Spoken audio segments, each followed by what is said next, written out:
Yep.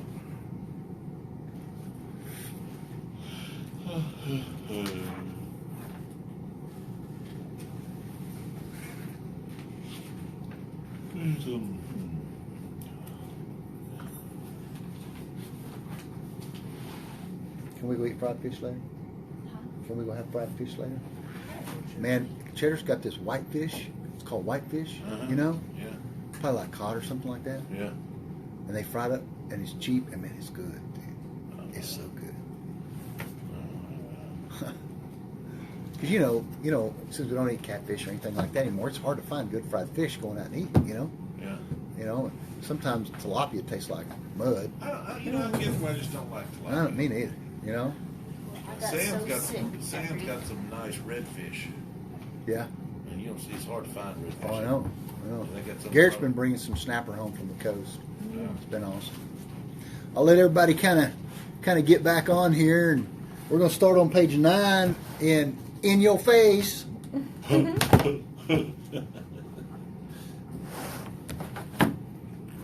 Everybody, hopefully next week y'all will try to cover a whole lot more of that other deal. But man,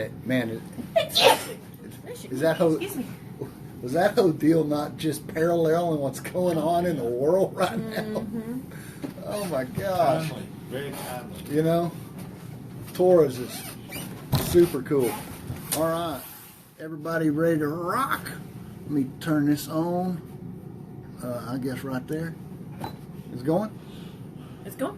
Innerface Class 2. Okay. Page 9, we're going to go 9 through 15. All right. Purpose of creation. This piece, I'm going to start about the 3rd paragraph. He says, the truth is we do not have the power to understand God as it is. We can't understand Him. And so if we can't understand Him, we can't understand His reasons. There's nothing we can say about God Himself. He exists, we can say no more. But we can speak about His relationship to the world. What is He trying to communicate with us there? All right? The only way to know anything about the Creator is to study the Torah, Talmud, what the Creator says, what the Creator does, how it moves, how it operates. You'll never, ever, never understand it. All right? All of it. But Understand His name. but if you can understand His attributes, how He acts with creation, what happens when you do this, what happens when you do that, cause and effect, stimulation from below, Hoog, the dance of Hasidim and Guvurot, That's it. union. If you can understand the formulas are His name. So when you understand the formulas, you do understand Him. Okay? And this is called, this relationship is interfacing with God. Zivu, making you've got to interface. This is what we're doing. This is the whole point to what we do. This is what Kabbalah is all about, is to figure out how to better understand God and Him better understand you. All right? So, and I've said this on a teaching a long, long time ago.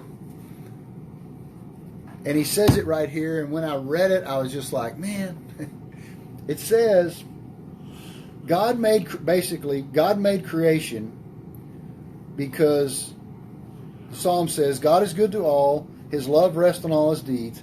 God has absolutely no need to create the world. God Himself is absolutely perfect. He has no need for anything, even creation. Okay, whenever somebody says a statement like that, any time I read anything like that, a thing called a kasha pops into my head. A kasha is an apparent contradiction, an apparent question. All right? If He didn't need it, then why did He do it? God does nothing just for kicks and giggles, right? He's got a purpose for everything. All right? So when you say God created the world and it was perfect and it's all perfect, then if you really look at that on the Peshat, if it was perfect, why does it look so bad? Right? We have to ask ourselves on the Peshat, if this is perfect. See, if it was perfect and he saw the light was good and he created Adam and Hava and saw that it was good, why did he separate everything if it was good? If it was good the way it is, then why separate? All right? So, what he's trying to tell you here is the basic kindergarten statement of God wants to bestow his goodness, all right, on the world. Well, the only way the world can contain his goodness is if we make the world a place that can contain his goodness, or else it will shatter, because it has shattered 974 times. You see? So you have to say then, well, was God imperfect those times? And so this is how you wrestle with God. This is how you get to know God. No, it wasn't imperfect then. He was too much for himself. He's better than himself. You see? Turn it around. How good is God? Too good? You see? He's so good. He can't even fit into his own shirt. You know? And so you just got to turn it around a little bit. Let's go on. God himself calls the creation of that goodness. It is for this reason, at the end of in the first 6 days of creation, after making man, the Torah says, and God saw all that he made was very good, very tov. This is what I'm talking about. What is very good? The Torah is very good. That because through the Torah he made everything. When he sees the Torah is good. So what is the good on this earth? The Torah. That's about it.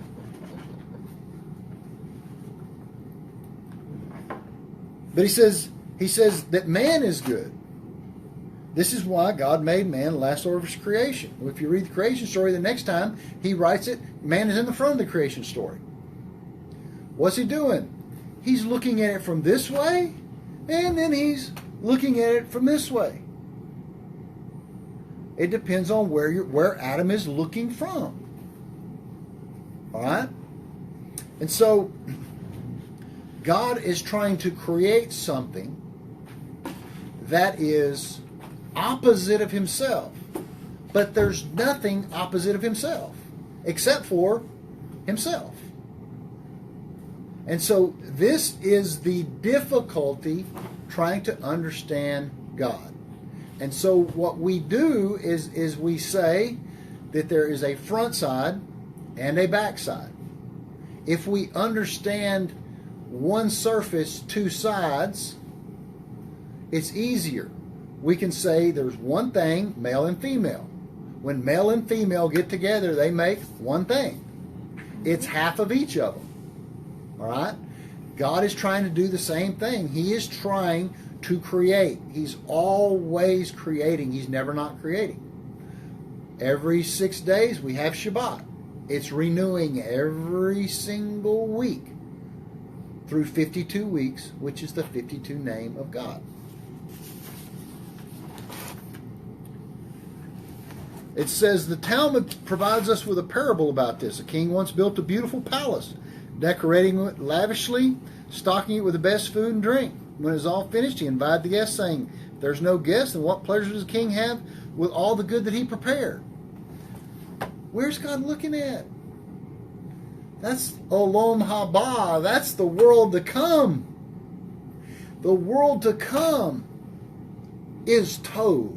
It is perfect. It's because once he had to create this world, Olam Hazeh, and Olam Haba. He had to create this world to make a strong enough vessel. And the only way to do that is through tension and destruction and toughness, to be able to create enough energy, enough like a slingshot, enough force, enough tension to shoot it the other way, to where everything he would create could sustain all his goodness. All right, this is what he is doing. And so without man, God doesn't need man, yet it's the thing he created that he needed. Just like in our story we just got through saying, without stimulation from below, there's famine. It dries up. It's going to all die. So as we stimulate God, as below, so above, which is a Kabbalistic axiom, as below, so above, we are building the world to come right now. Everything we do. Oh, no. What? I'm just agreeing with you. We're being dared. So Yeah.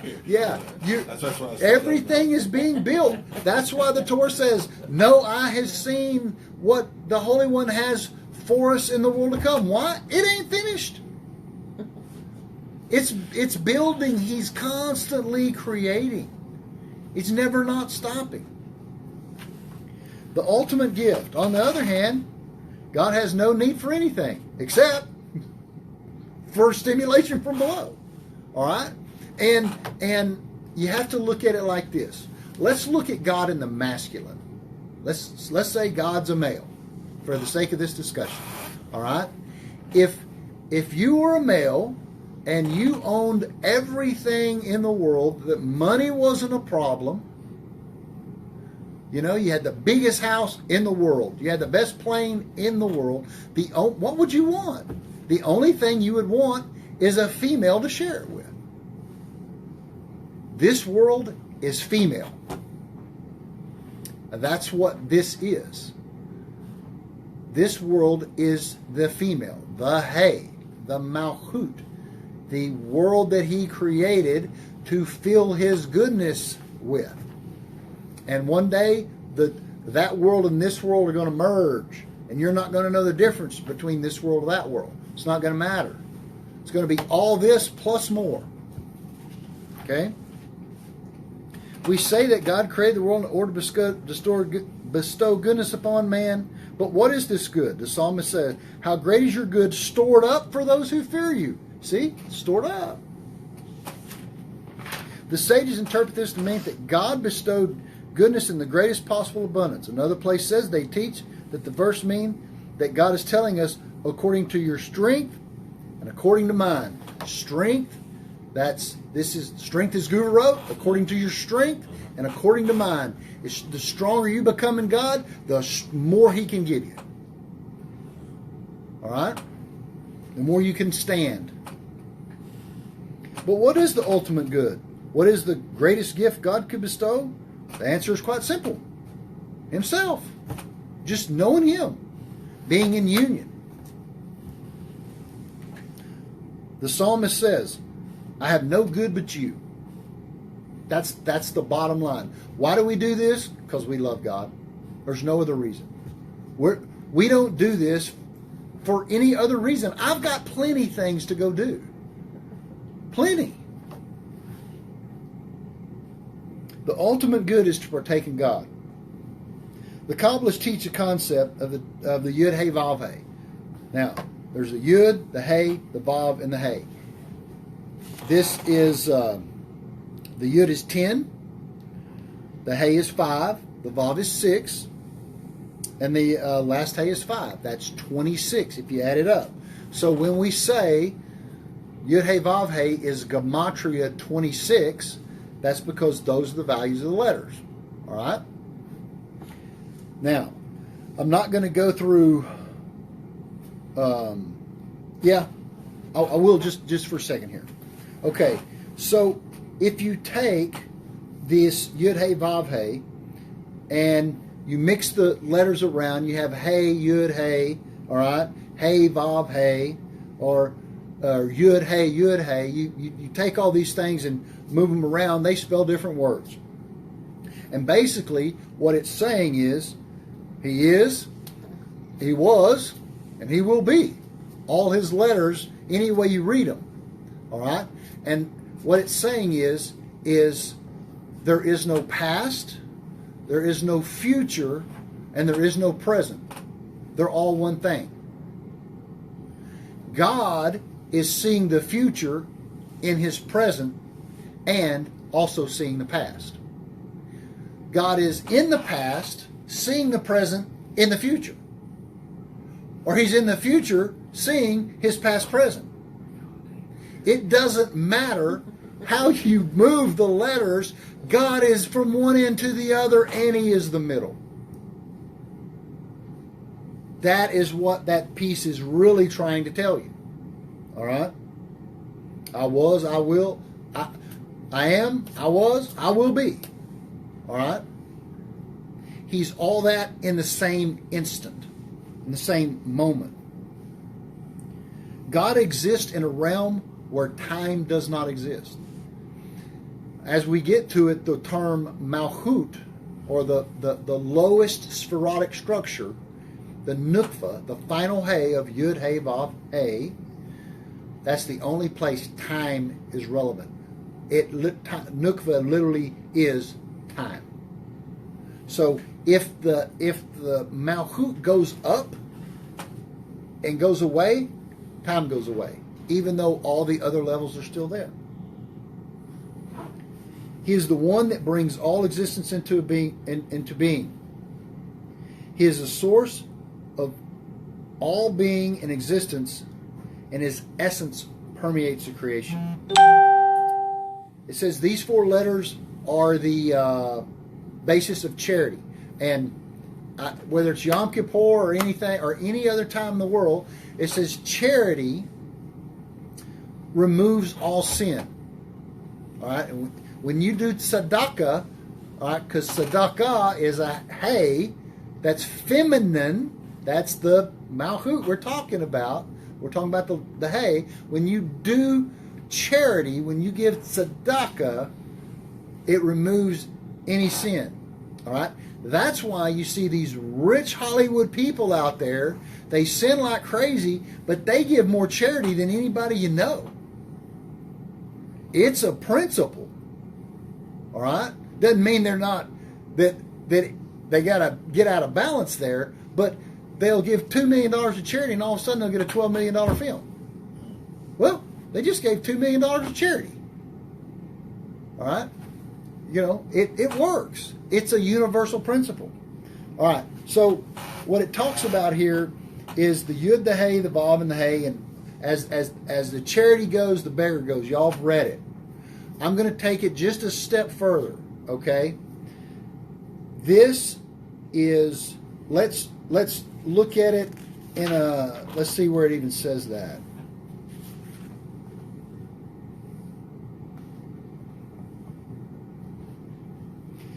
The Tetragrammaton, the first Hey, represents the vessel coming to existence to hold the divine abstract power of creation.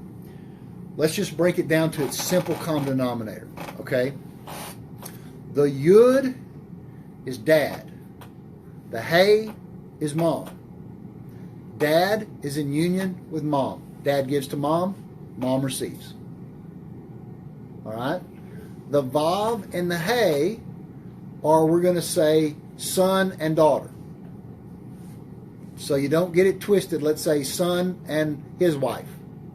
Okay? So he gives to her, she receives from him. And so every level, this level gives to this one receives. Then this level gives to this one, and this one receives. And this level gives to this one, and this one receives. All right? The whole way God works is charity, giving and receiving. All right? So God is trying to create something to receive his good, to Kabbalah his goodness. But there's a trick. He's trying to create something in his own image or likeness. So most people just take. They just receive. What makes you different from an animal is you're like God, likeness of God. You too are a giver. When you give back, now you are working in the same formula as He is. As He gives you Torah, you give Torah out. As He gives you finances, you give finances out. As He gives you the ability to create life, you create life. Everything works in that in this system. This is how God moves. Expansion, contraction. Expansion, contraction. As it just moves along. All right? So that's the whole thing basically about wrapping charity up with the Yud Hey Vav Hey there. All right? How long have we been going at? 21 minutes. 21 minutes. All right, we'll go a little longer here. We'll finish it. Okay. Now, if you look on page 12 there at the bottom, as Kabbalists explain, if God were to reveal Himself fully, creation and all that in it could not endure and would absolutely be nullified. All right? If God would reveal Himself, there would be no possibility of independent existence on any level whatsoever. It is because God restrains Himself and conceals Himself, creation can endure. This is the Simpson part. This is the contraction part. Okay? Just like your head is big, your neck contracts. Expansion, contraction, expansion. All right? This process involves one of the most important concepts in Kabbalah, the Tzimtzum. There's the word right there that y'all hear us say all the time. It's a Tzimtzum. This is contraction or self-constriction of God's light. So here's what happens. When God's presence is expanded, everything's good. When God contracts, everything's bad. When the first temple was here, God was in full expansion. In the Holocaust, He was in full contraction. When it seems like there is no God. All right? Now, there's a whole deal on this we'll get into way at a later date, but I'll just shoot this over the bow so y'all can think about it. The Torah says that God doesn't sleep. But He put Adam to sleep. All right? So, we have a kasha question, a machloket. You know, does God sleep? Man sleeps. If we're in the image of it. We're in the image of it. So I don't want you to wrestle with that too much. Just know expansion, contraction. You got it. All right? Stimulation from below wakes God up. Expansion. When the wife comes home, Daddy perks up.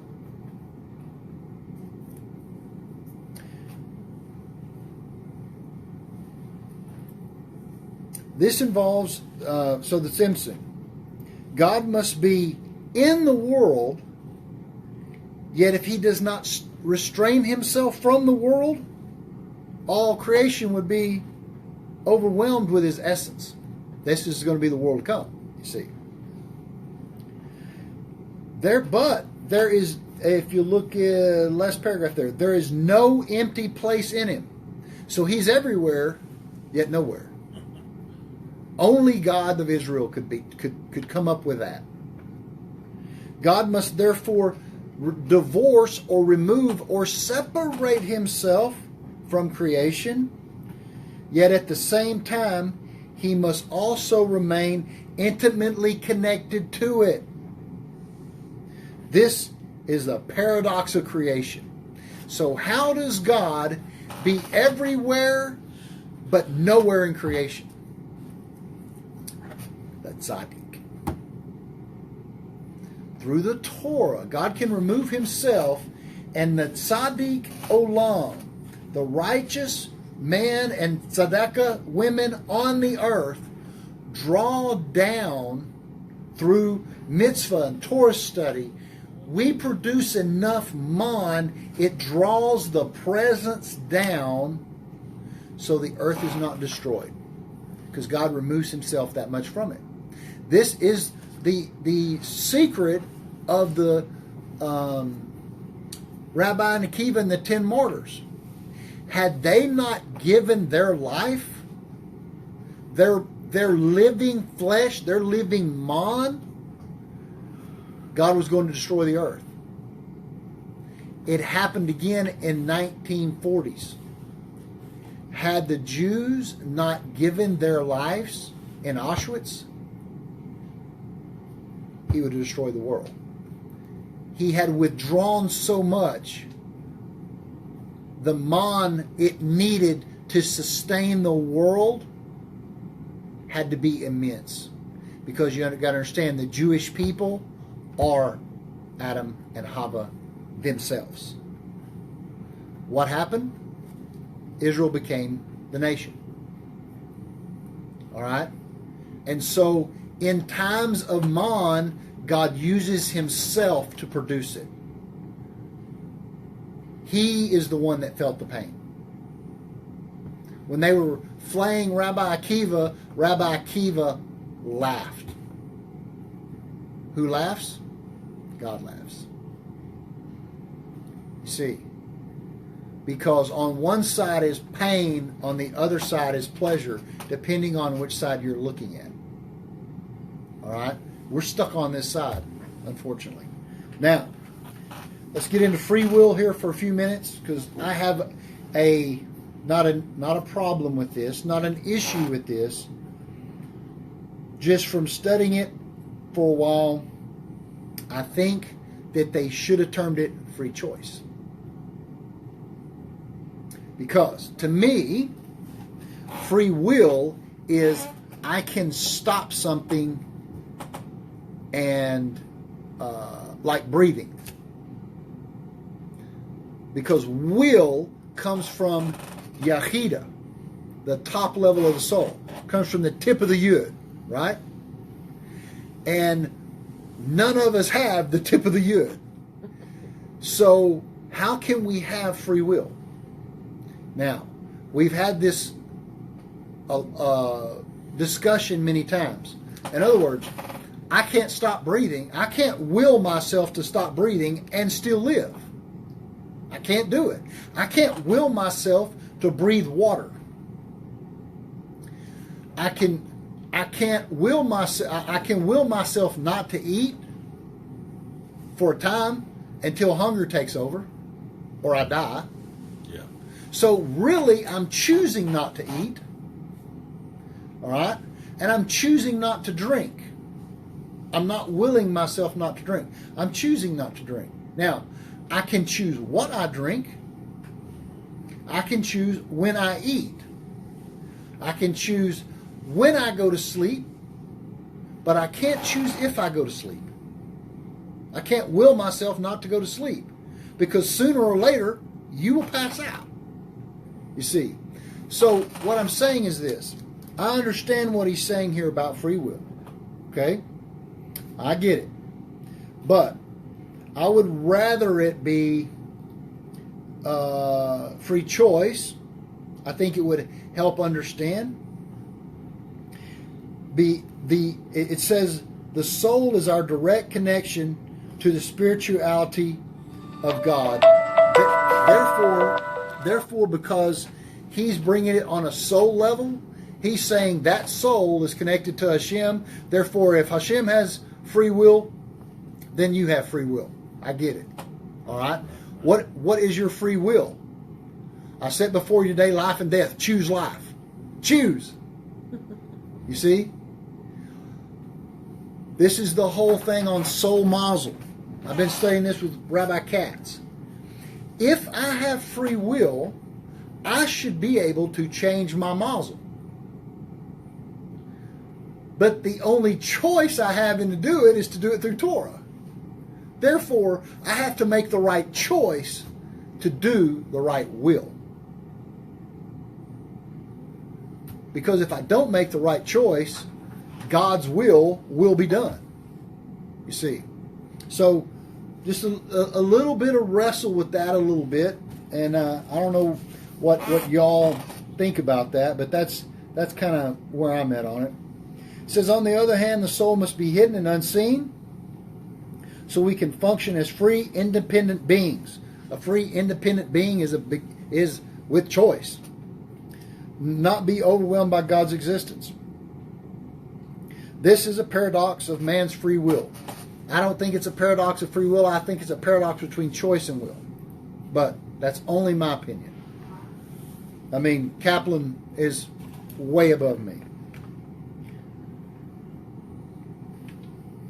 And it says, we can appreciate this more if we imagine ourselves constantly standing in the presence of God, in God's presence.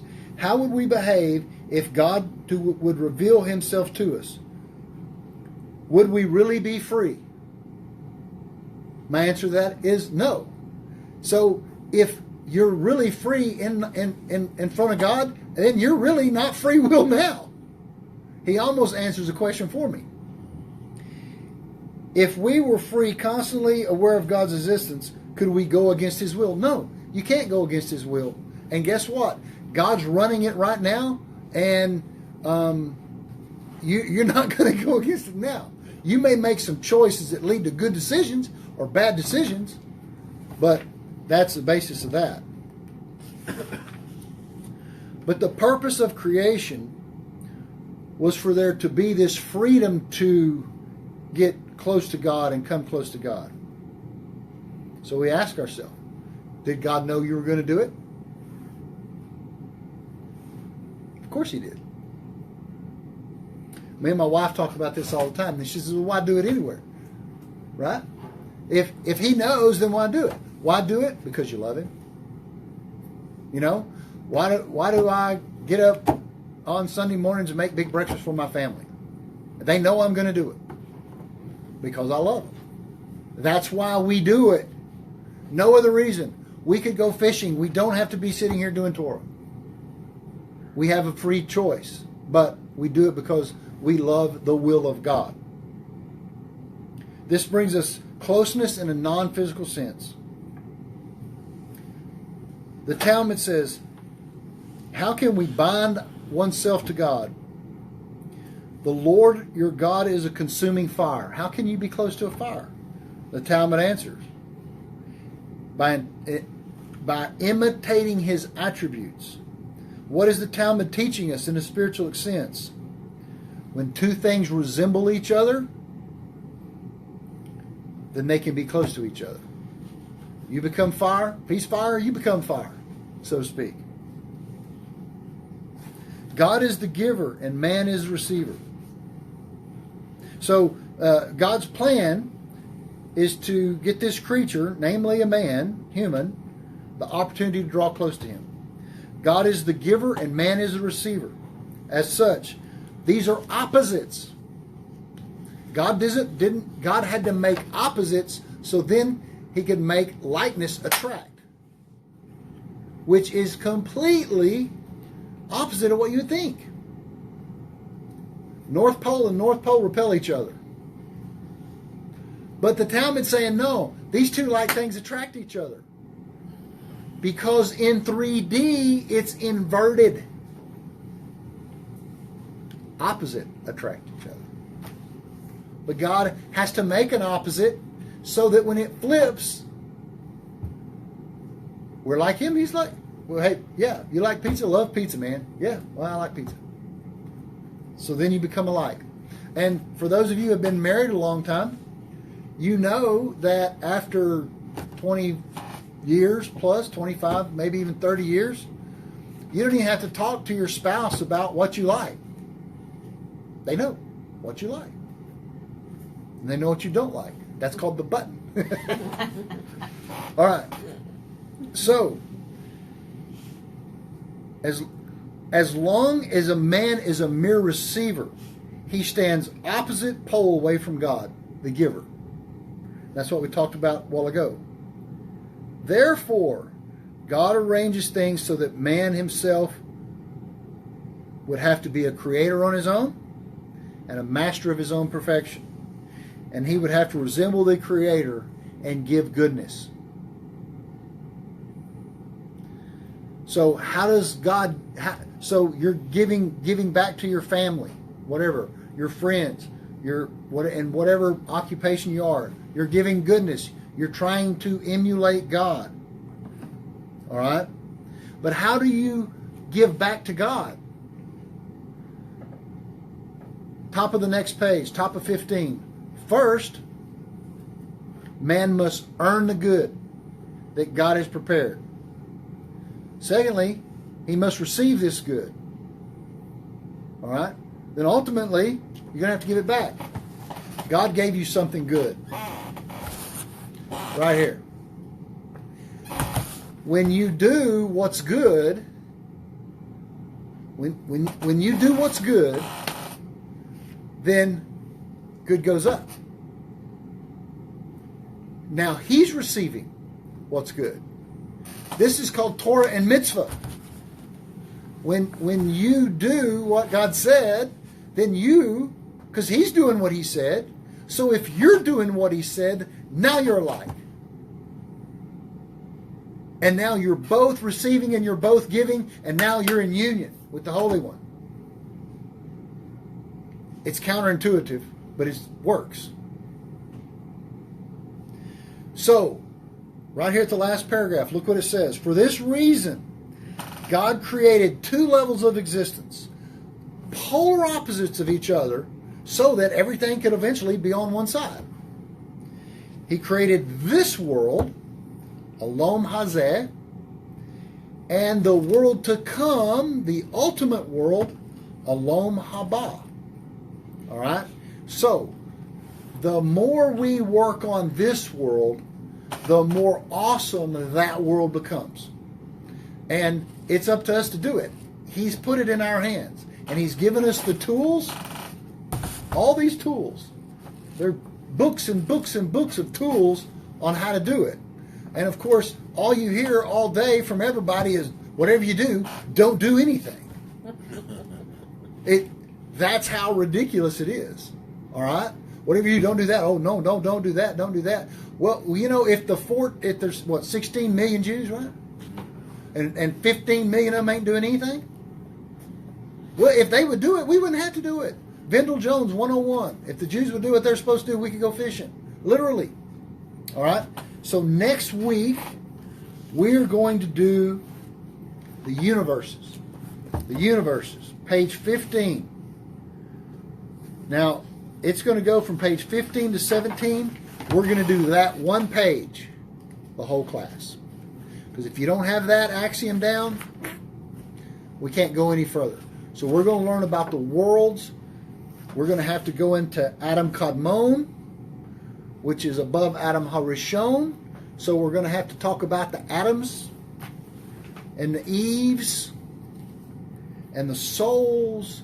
So it may take us 2 classes to go over this next piece, because we are fixing to get into the Histoshalut, the order of spiritual creation. And the Torah is amazing. Sages are amazing. I'll see you next week with Elijah, and we'll do Innerface 3, right? All right. Y'all have a good week. Shabbat Shalom for y'all.